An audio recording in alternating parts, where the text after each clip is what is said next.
तर प्रिव्हियस अवरमध्ये आपण effects of global warming study केलेले आहात. तर त्याचे कॉजेस बॅड इफेक्ट्स या ठिकाणी ब्रीफली आपण रिवाईज करूया की ग्लोबल वॉर्मिंगमुळे काय होतं. या ठिकाणी जे पावसाचं लहरीपणा असतं, रेनफॉल आहे, तर त्याच्यावर परिणाम होतं. दुसरं आहे अति ड्रायनेस त्या ठिकाणी आपल्याला बघायला मिळतं. पावसाळा जर कमी झाला तर ड्रॉट कंडिशन म्हणजे दुष्काळी परिस्थिती त्या ठिकाणी अनुभवायला मिळते. लेक्स आहेत किंवा पॉन्ड्स जे आहेत तर ते वाळून जातात. परत ग्राउंड वॉटर लेवल जी आहे ते ती रिड्यूस होत असते. परत वॉटरचं शॉर्टेज या ठिकाणी ग्लोबल वॉर्मिंगमुळे होऊ शकतं. पिकांचं उत्पादन it will reduce the yield of crops म्हणजे पिकांचं उत्पादन कमी होतं. परत जे नॅचरल इकॉलॉजिकल सायकल्स आहे, उन्हाळा, हिवाळा, पावसाळा, हे ऋतुमानावर याचा परिणाम होत असतो. आणि जे याचा ग्लोबल जर इफेक्ट जर म्हणला तर आपल्या इकॉनॉमीवर याचा जागतिक परिणाम होत असतो. तर अशा प्रकारे हे bad effects of global warming तुम्ही लक्षात ठेवा.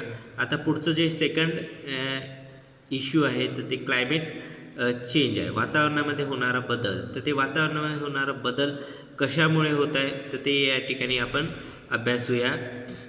तर या ठिकाणी बघा, वातावरणामध्ये जो होणारा बदल आहे तर ते आपल्या ॲक्टिव्हिटीमुळे होतं. आपण जशा प्रकारच्या ॲक्टिव्हिटी करतो, आता तुम्ही लेटेस्ट जर उदाहरण बघितलात तर युक्रेनमध्ये जे रशियाने अटॅक केलेला आहे तर त्याचे दुष्परिणाम म्हणून क्लायमेट चेंज होतं. पूर्ण जे पोल्युशन होण्याचं कारण आहे त्या ठिकाणी जे मिसाईल अटॅक्स होत आहेत तर त्याच्यामुळे काय होत आहे, पुढे त्या ठिकाणी एन्व्हायरमेंट जे आहे ते पोल्यूट होत चाललेलं आहे. तर त्याचा परिणाम काय होतो, वातावरणामध्ये बदल आपल्याला बघायला मिळते पुढील दिवसामध्ये. ठीक आहे. तर हे वातावरणामध्ये होणारा बदल जो आहे तर क्लायमेट चेंज, त्याचा परिणाम, त्याचे कॉजेस या ठिकाणी आपण वन बाय वन स्टडी करूया. तर क्लायमेट चेंजमुळे जे होणारे परिणाम आहे तर ते या ठिकाणी आपण बघूया.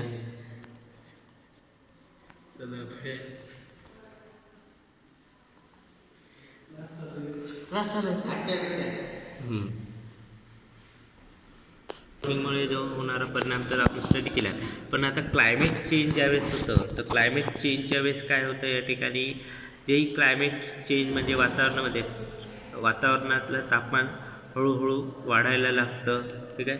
तर आता गेल्या वर्षामध्ये जे आहे तर टेम्परेचर हे हळूहळू वाढत चाललेलं आहे. तर हे क्लायमेट चेंजमुळे आपल्याला बघायला मिळतं. नंतर ग्रीनहाऊस गॅसेस या ठिकाणी वाढतात due to the climate change. तर क्लायमेट चेंजमुळे या ठिकाणी ग्रीनहाऊस गॅसेस जे आहेत तर ते वाढत चाललेले आहे. परत या ठिकाणी बघा, जे ग्रीनलँडमध्ये जे आईस कॅप्स असतात तर ते आईस कॅप हळूहळू मेल्ट व्हायला लागतात. तर अशा प्रकारे या ठिकाणी हे क्लायमेट चेंजमुळे आपल्याला या ठिकाणी जे स्नो असतं तर ते स्नोसुद्धा वितळायला लागतं. तर हे एक जागतिक परिणाम या ठिकाणी आपल्याला बघायला मिळतं. तर क्लायमेट चेंजमुळे या ठिकाणी टेम्परेचरमध्ये हळूहळू राईज होत असतं. तर हे एक त्यामध्ये सिरियस प्रॉब्लेम आपण अनुभवतो. नंतर ओशन लेवल जे म्हणतो आपण, समुद्राची पाण्याची पातळी वाढायला लागते. तर हे एक त्यामध्ये बॅड इफेक्ट आपण क्लायमेट चेंजमुळे आपल्याला बघायला मिळतं. तर हे एक त्यामध्ये फॅक्टर तुम्ही लक्षात ठेवा की क्लायमेट चेंज. तिसरं आहे ॲसिड रेन. आता ॲसिड रेन फेनॉमेना हे तुम्हाला माहीतच आहे की पाण्याचं pH जे आहे किंवा पावसाचं जे पाणी असतं तर त्याचं pH 7 असणं गरजेचं आहे. परंतु फॅक्टरीमधून बाहेर पडणारं जे जे सल्फर डायऑक्साईड गॅस आहे, नायट्रोजन डायऑक्साईड गॅस आहे किंवा जे ॲसिडिक फ्युम्स असतात तर ते फ्युम्स रेन वॉटरमध्ये मिक्स झाल्यानंतर it is fall on earth in the form of acid rain. तर ॲसिड रेनच्या फॉर्ममध्ये ते काय होतात, खाली येतात आणि त्याच्यामुळे त्याचे बॅड इफेक्ट काय होतात हे आपण या ठिकाणी स्टडी करायचं आपल्याला की ॲसिड रेन कशामुळे होतं. त्याचं कारण आता आपल्याला लक्षात आलं आहे की पोल्युशनमुळे, की इंडस्ट्रीमधून बाहेर पडणारे जे गॅसेस आहे, पोल्युटेड गॅसेस, तर ते रेन वॉटरमध्ये मिक्स झाल्यानंतर अशा प्रकारचं ॲसिड रेन फेनॉमेना आपल्याला बघायला मिळतं. आणि वॉटरचं pH नॉर्मल 7 असायला पाहिजे, तर तो 7पेक्षा कमी होत असतो pH. ठीक आहे. तर त्याला ॲसिड रेन म्हणतो आपण. तर या ॲसिड रेन ज्या ठिकाणी होतं तर त्यावेळेस काय काय परिणाम होतो या ठिकाणी ते आपण या ठिकाणी ऑब्झर्व करूया. तर या ठिकाणी बघा ज्या भागामध्ये ॲसिड रेन होत असतं तर त्या ठिकाणी एकतर सल्फर डायऑक्साईडचे जास्त इंडस्ट्रीज असतील की ज्या इंडस्ट्रीमधून सल्फर डायऑक्साईड बाहेर पडत आहे, किंवा नायट्रस ऑक्साईड गॅस बाहेर पडणारे इंडस्ट्रीज आहे, किंवा हायड्रोक्लोराईड ॲसिडचे फ्युम्स त्या ठिकाणी असतील. तर त्यामुळे हे अशा प्रकारचे ॲसिड इंडस्ट्रीमुळे सुद्धा या ठिकाणी ॲसिड रेन त्या भागामध्ये ऑब्झर्व करायला मिळतं. तर हे कॉजेस तुम्हाला लक्षात आले की वातावरणामध्ये जे ॲसिडिक गॅसेस असतात किंवा सल्फर डायऑक्साईड गॅसेस आहेत तर ते वॉटर वेपर्ससोबत या ठिकाणी अर्थवर पावसाच्या रूपामध्ये येतात. त्यालाच आपण ॲसिड रेन फेनॉमेना म्हणलं जातं. तर आता या ॲसिड रेन फेनॉमेनाचे बॅड इफेक्ट आपण या ठिकाणी ऑब्झर्व करूया. तर इफेक्ट ऑफ ॲसिड रेन होण्यामागचं कारण, त्याचे बॅड इफेक्ट या ठिकाणी वन बाय वन बघूया.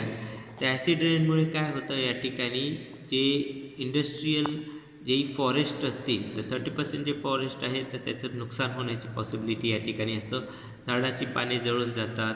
ठीक आहे, तर हे एक त्यामध्ये बॅड इफेक्ट त्यामध्ये लक्षात ठेवणं गरजेचं आहे. दुसरं आहे या ठिकाणी जे सरफेस आणि ग्राउंड वॉटर आहे तर ते पोल्युटेड होतं किंवा त्याची ॲसिडिटी वाढतं, आणि जी ॲक्वॅटिक लाईफ असते, जलीय वनस्पती आणि प्राणी असतात तर ते नष्ट व्हायला लागतात.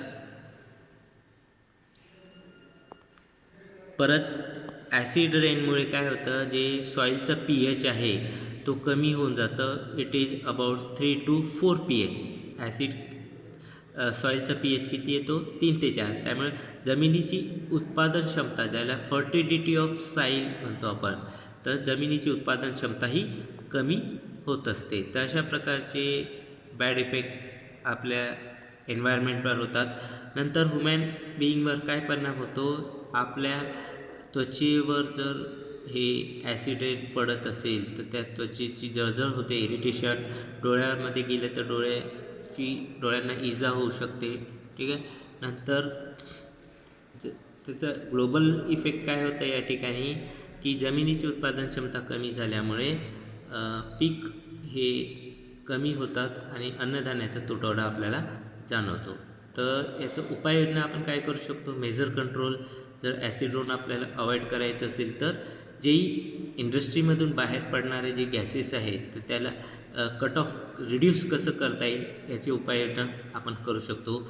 लो सल्फर असलेला कोळसा आपण वापरायचा की जिथून एमिशन ऑफ सल्फर डायऑक्साईड कमी होईल. ठीक आहे, नंतर नॅचरल गॅसेसचा आपण वापर करू शकतो. LPG गॅसेस आहे किंवा नॅचरल गॅसेसचा जर वापर आपण करत असाल तर त्या ठिकाणी सल्फर डायऑक्साईडचं प्रमाण हवेतलं आपण कमी करू शकतो. तर हे एक उपाययोजना आपण या ठिकाणी करू शकतो. तर आपण स्वतः इंडिपेंडंट व्हेकल नेण्यापेक्षा आपण प्रायव्हेट व्हेकलचा वापर करावा, किंवा सार्वजनिक वाहनाचा जर वापर करत असाल तर या ठिकाणी आपण काय करू शकतो, एक प्रकारे ॲसिड रेनला त्या ठिकाणी मिनिमाइज करू शकतो, किंवा कन्व्हेन्शनल एनर्जी रिसोर्सेस लाईक